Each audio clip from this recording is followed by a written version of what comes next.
안녕하세요.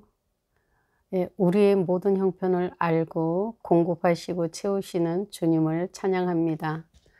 예, 아버지께 감사드리면서 어제 나눈 것을 오늘 또 이어서 보는데, 일단 마태복음 11장 28절에 무거운 짐을 진 자들, 이건 누구한테 하시는 말씀인가 하면은 20절부터 읽으시면 됩니다. 20절부터 보면은 주님께서 가장 많은 기적을 베푸신 도시다. 그 도시들에게 예수님이 꾸중을 하고 심지어는 막 저주까지 퍼부으세요. 예, 우리가 볼 때는 어이 너무 하시지 않나 하는데, 예, 이렇게 하시는 이유는 그 고모라, 소돔과 고모라 같이 되지 마라, 이런 의미지, 부정적으로 거봐 예수님도 저주하시잖아 이렇게 써먹으면 안 됩니다. 예, 우리가 제가 좀 배운 게 뭐냐 하면, 우리는 성경을 좀 부정적이고 소극적으로 많이 본다는 거예요. 그런데 이것을 하나님의 시선과 하나님의 입장에서 보는 거는, 예, 적극적이고 긍정적인 눈으로 보는데, 이렇게 보는 거죠. 예수님이 거봐 막 그 기적을 많이 행하고 은혜를 많이 베풀었는데 이 사람들은 하나님을 주인으로 삼지 않았어. 그래서 예수님이 하나님께로 돌아오지 않은 사람들한테 이렇게 저주하는 거야. 그래서 우리도 막 가르쳐도 똑바로 배우지 못하고 알아듣지 못하고 신앙생활 몇 년씩 됐는데도 제대로 그 성숙한 모습을 보이지 못하고 이러면, 그게 너는 저주받아 싸. 이렇게 하지 말라는 거예요. 그리고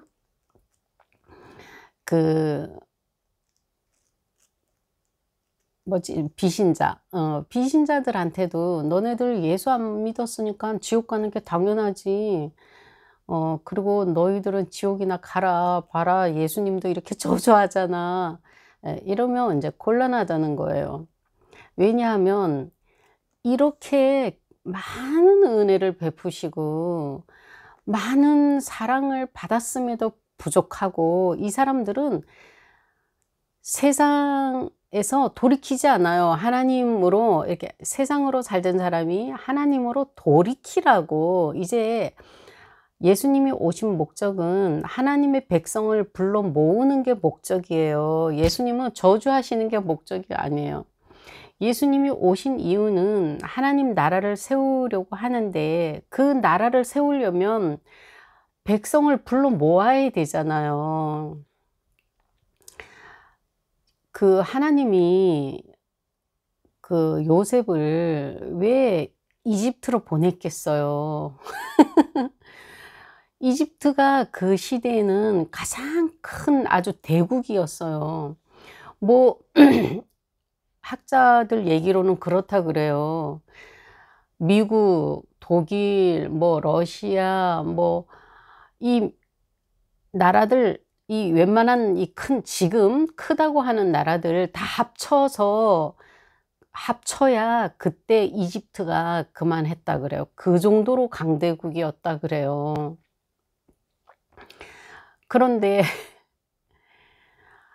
하나님은 왜 하필 애굽으로 보내셨냐 이거죠. 조그만한 나라로 가면은 그 백성을 불러 모으는 게 한계가 있잖아요. 그래도 큰 나라, 그렇게 큰 나라로 보내서 거기서 200만 명, 300만 명이 되도록 나라를 세워도 될 만큼의 숫자가 모이게 하도록, 거기다가 보내신 거예요. 그런데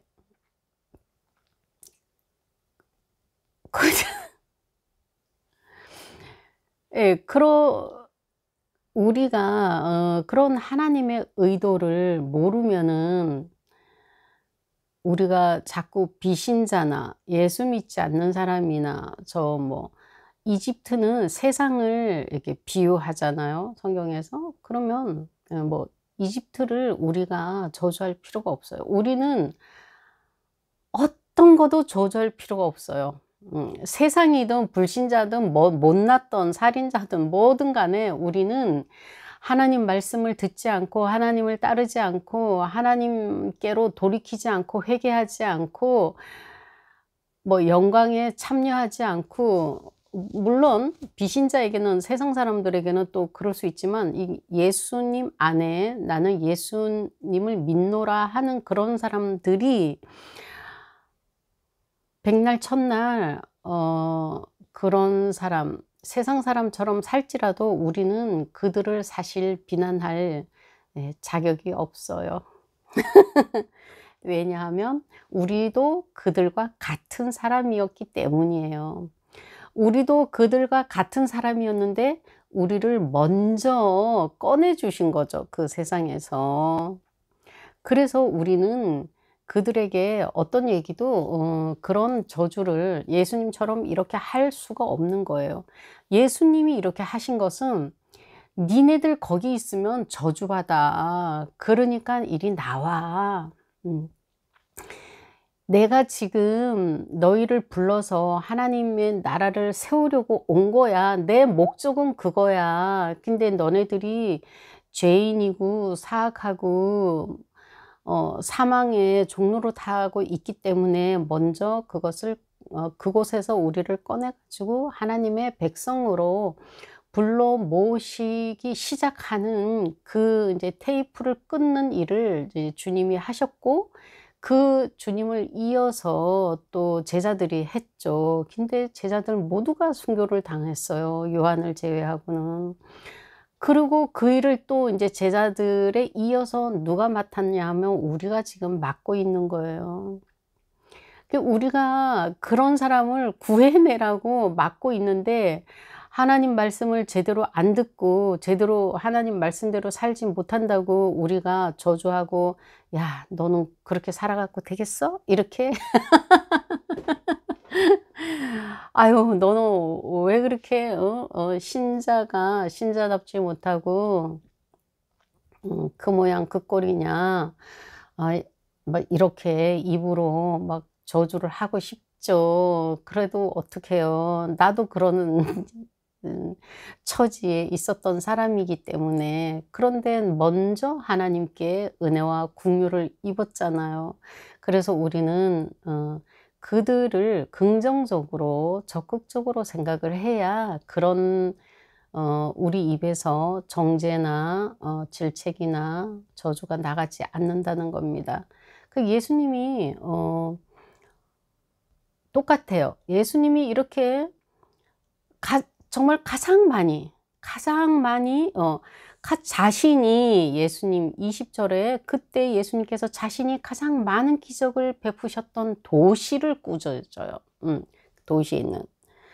그러듯이 예수님은 이제 꾸짖지만, 예수님은 뭐 왕이시니까 꾸짖지만, 우리는 어떻게 하라고 우리를 세우셨나요? 우리를 빛과 소금이 되라고 세우셨어요. 등불이 되라고, 가로등이 되라고. 우리 곁에 와서, 그 밝은 불빛에 와서 하나님을 할 수 있는 그 길을 보라고 우리를 이제 보내셨잖아요. 근데 예수님은 이런 사람들, 그렇게 많은 은혜를 베푸셨는데 그 주님의 손길을 거부하고 거절한 사람들이에요. 그러니 우리라도 이렇게 주님이 뭘 원하시고 바라시는지를 알고 우리가 살아간다면 그게 아버지의 기쁨이겠죠. 우리가 안다는 것은 우리의 생각이 늘 하나님이 주인으로 계셔야 되는 거예요. 내가 생각을 로마서 8장에 보니까 제가 오늘 이 생각이 나서 이 말씀이 수고하고 무거운 짐을 진 자들에 대해서 묵상을 하다가 로마서 8장 3절에서 7절까지를 읽어봤어요. 여기 이 설명이 너무 정확하더라고요. 보면은 우리가 육신의 이 죄성 때문에 우리가 하나님을 받아들이기가 어려워요. 지금 신자로 교인으로 우리가 하나님의 자녀가 되어서 교회에 출석하고 말씀을 보고 듣고 말씀대로 산다고 우리가 하지만 우리의 생각을 여기서 보면 그래요. 7절에 로마서 8장 7절에 보면은 육신의 생각은 하나님의 법에 순종할 수가 없는 거예요. 완전히 반대잖아요. 여기가 동이 육신이면 서가 하나님이에요. 그리고 어떻게 이게 뭐 조금이라도 교차가 되는 게 없단 말이죠. 우리가 세상에서는 하나님의 사람으로 사냐 세상 사람으로 사냐 이 딱 두 가지밖에 없어요. 이 중간지대는 없어요. 중간지대는 어떤 사람이냐, 예수 믿는다고 하면서 세상 사람처럼 사는 게 중간지대라고 하면 지대는데, 그 사람들 주님이 계시록에 다 토해내신다 그러잖아요. 그런 사람들은 계시록 3장 20절에 보면은 그런 사람들 어떻게 해요? 예수님을 저 문 밖에다 세워둬요. 그 주인이 아니야. 이 집안엔 내 마음속에 들어오지도 못해. 쫓아내버려 가지고 주인을 쫓아내고 내가 주인이 돼 가지고 사는 게 뭐예요? 육신적인 생각이에요. 우리가 생각하고 마음 먹고 결정하고 어떤 결단을 내리고 행하고 말하고 이 모든 것들을 다 점검해 보면은 우리가 하나님을 신뢰하고 하나님을 의지하는 것보다는 아직까지 우리가 세상에 살면서 보고 듣고 또 지금 예수 믿기 전까지 그렇게 살아왔던 것처럼 그런 것이 우리 몸에 너무 익숙하다 보니까 우리는 예수 믿으면서도 세상 사람이랑 똑같이 살아가요. 똑같아요. 뭐 틀린 게 뭐 있어. 말만 틀려. 예수 믿는다는 말만 틀리지 우리의 삶이 하나도 변하지가 않아. 그리고 어떻게 변해야 되는지도 몰라. 왜 그러냐면 거의 말씀은 야 믿음으로 살아라. 어떻게 하는 게 믿음으로 사는 건데, 신앙인으로 살아라. 어떻게 하는 게 신앙인으로 사는 건데, 이거를 구체적으로 뭐 말은 많이 하지. 근데 다 그 가르치는 내용이 뭐예요? 다 교회에서 가르치는 내용이 도덕적이고 윤리적인 거예요. 도덕과 윤리에는 인격이 없어요. 근데 우리는 아버지와 주님과의 인격적인 교제를 하는 사람이죠. 그러다 보니까 우리가 도덕이나 윤리적으로 살면은 정죄를 많이 해요. 판단을 많이 하고. 판단은 좋은 판단이 아니고 정죄하는 판단이에요. 나는 했는데 너 왜 못하니? 난 이만큼 했는데 너 왜 그거밖에 못했어? 이런 게 판단이죠. 정죄고. 그런데 인격적인 교제에서는 그러지 않아요. 너 그랬어? 그거밖에 안 됐구나. 그럼 좀 더 해볼래? 이렇게 하는 게 인격이에요. 하나님이 인격적이시고 하나님은 우리하고 인격적인 교제를 나누기 원하고 인격적으로 아버지와 자녀로서 살아가길 원해요. 그리고 아버지가 나를 사랑하신 것처럼 내가 아버지를 사랑해 주기를 원하세요. 우리가 고린도전서 13장의 사랑은, 예, 3절까지는 13장 고린도전서 13장 1절에서 3절까지는 이건 사랑 아니야 이러는데 우리 다 그렇게 살아요. 사랑이 아니라는데 우리는 내가 이렇게 했잖아 1절 2절 3절에서 하는 이야기를 우리는 내가 사랑했다고 생각하는 거예요. 그 1, 2, 3절을 가지고. 근데 그게 사랑이 아니라고 그래요. 성경은 사랑이 아니라고 분명하게 얘기하잖아요.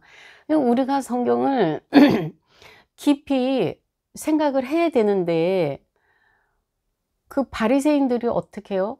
성경을 뭐 그 사람들은 연구하는 게 삶이에요. 그런데도 예수님을 잡아 죽이잖아.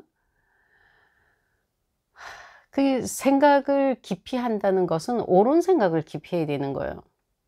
우리가 죄 때문에 하나님의 영광에 이르지 못해서 우리가 하나님의 예수님이 오신 것처럼 우리가 하나님의 영광에 이르도록 하려고 예수님이 오셔서 그 고난과 그 삶을 태아서부터 이렇게 살아내신 그 과정이 우리가 이 영광에 이르게 하려는 것이었어요.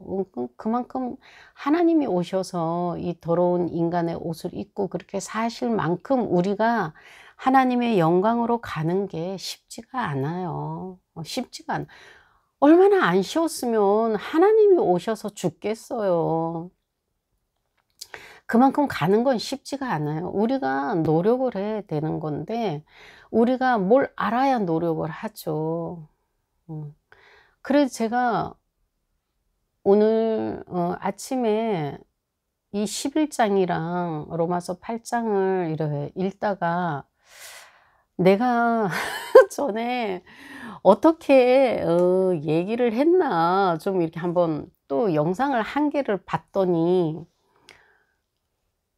이게 내가 하는 게 아니고 맨날 그 성령님이 주시는 감동대로, 왜냐하면 내가 준비해서 하는 게 아니기 때문에 그냥 그때그때 생각나는 대로 이렇게 말을 하다 보니까 내가 뭔 말을 했는지도 몰라요 사실. 근데 이렇게 지나나서 보면은 아유 내가 저런 얘기도 했어 이제 이러는 거야.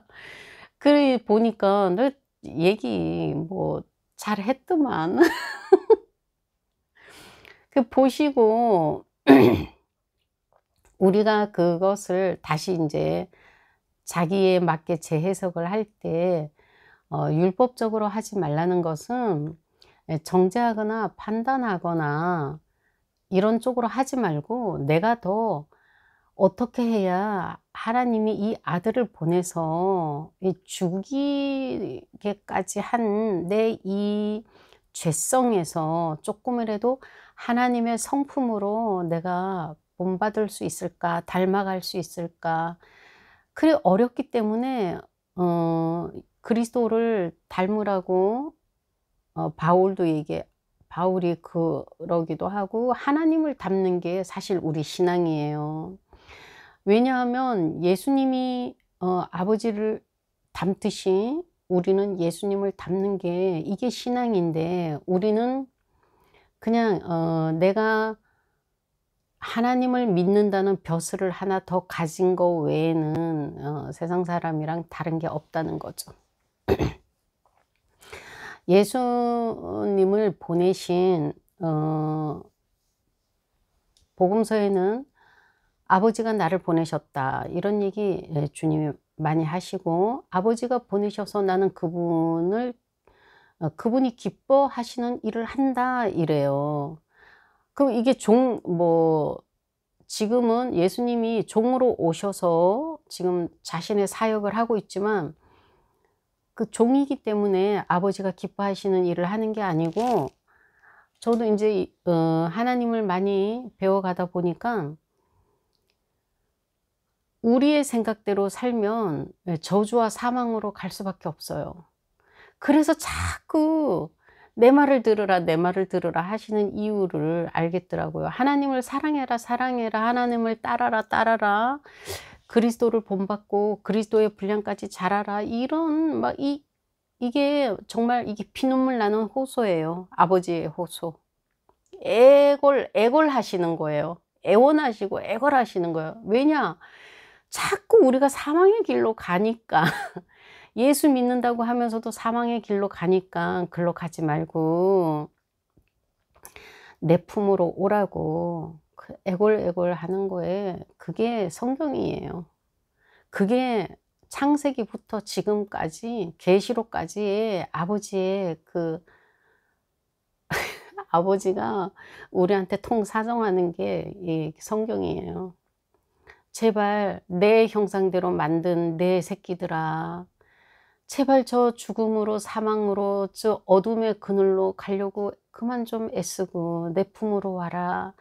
여기가 너의 만족이고 너의 평안이고 너의 힘이란다.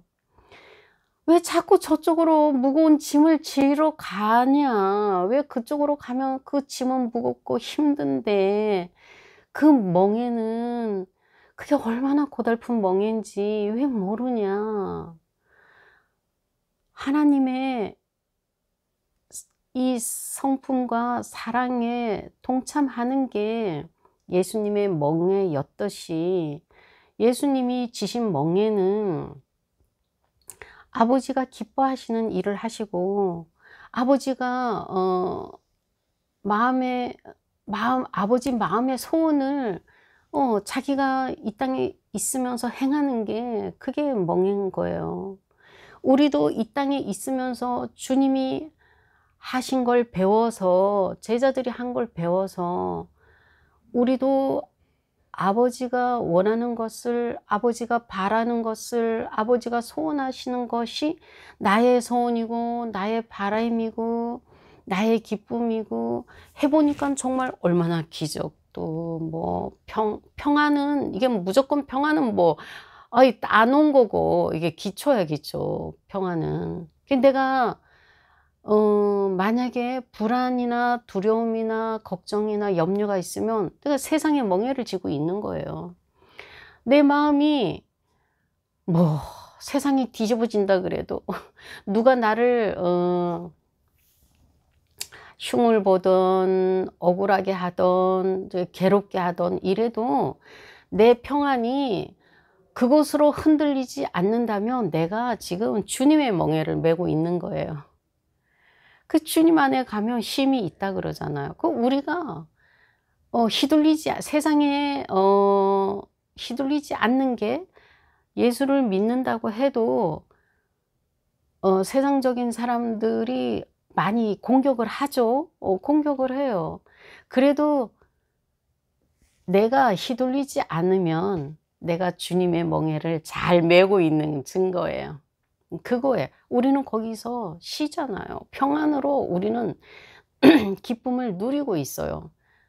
그럴 때 이제 구체적인 반응이 어떤 거냐 하면 그런데 뭐 그게 어떻게 하는 거야 이제 이게 정말 질문이죠. 그래서 어떻게 해야지 어떤 상황에서 어떻게 내가 반응해야지 그게 주님의 멍에를 메는 거냐. 그게 바로 어떻게 하면 안 억울하고 어떻게 하면 분하지 않고 어떻게 하면 막 이 폭발이 이게 분이 그냥 막 부글부글 끓고 이러냐면 부글부글 끓을 수 있어요. 저는 아직도 조금은 끓어요. 많이 좋아졌지만 전에는 막 이거 참느라고 막 엄청 애를 쓰잖아요. 그 처음에는 그래요. 처음에는 막 이를 알고 진짜 혀를 물고 참아야 돼요. 그래 내가 주님 때문에 참는다. 내가 하나님 때문에 참는다 하고 참는 거예요. 처음에는 연습을 그렇게 해야 돼요. 막 이렇게 폭격을 이렇게 쏘고 싶어도 뭐 저도 막 미사일을 쏘고 그랬어요. 그런데 그렇게 하고 나면은 불안해. 마음이 평안이 없어져. 그 지금 이제 보면은 내가 세상적으로 했기 때문에 이게 마음의 평안을 잃어버리는 거예요. 근데 내가 참고 나면은 그때는 억울한데 마음이 평안해. 내가 그럴 때 우리는 무거운 짐을 벗는 거예요. 무거운 짐을 지고 있는 것은 내가 지금 하나님께로 내 생각과 마음이 향해 있지 않고 세상으로 향해 있기 때문에 무거운 거야. 저걸 어떻게 해서 해야 되나? 저 일을 왜 해야 되나? 내가 뭘 먹고 살아야 되나? 아우, 저 인간, 저 원수 같은 인간을 내가 어떻게 해야지 내가 한 방 먹이지? 막 이러면 내가 막 너무너무 괴롭고 힘들고 막 심장이 벌렁벌렁거리고 나도 해보니까. 그리고 가끔은 그렇게 하게 또 버려두세요. 왜냐하면 그걸 통해서 배우라고.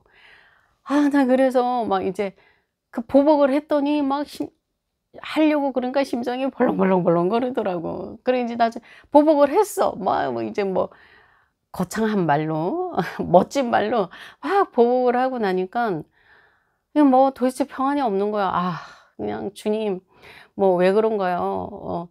제가 뭘 잘못했어요? 뭐 그러면은 꼭 이렇게 말씀을 내가 보거나 공부를 하면 거기서 답을 주세요. '아, 내가 잘못했구나. 내가 참았어야 되는데 그랬구나. 그거는 세상적인 방법이었구나.' 이렇게 가르치시니까는 어떻게 해야 죄송하다고 또 우는 거지.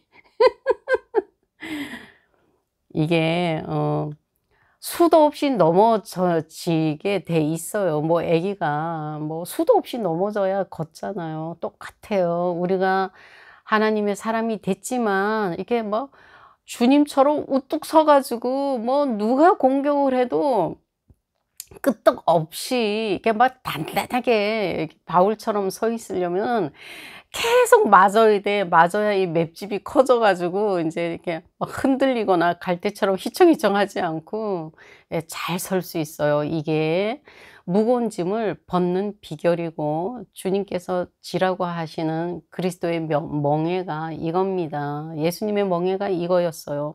예, 우리는 다 내가 그걸 끌어안고 내가 해결하고 내가 책임을 지고 내 힘으로 살아가려고 하면 할수록 짐이 무거워질 수밖에 없는 거예요.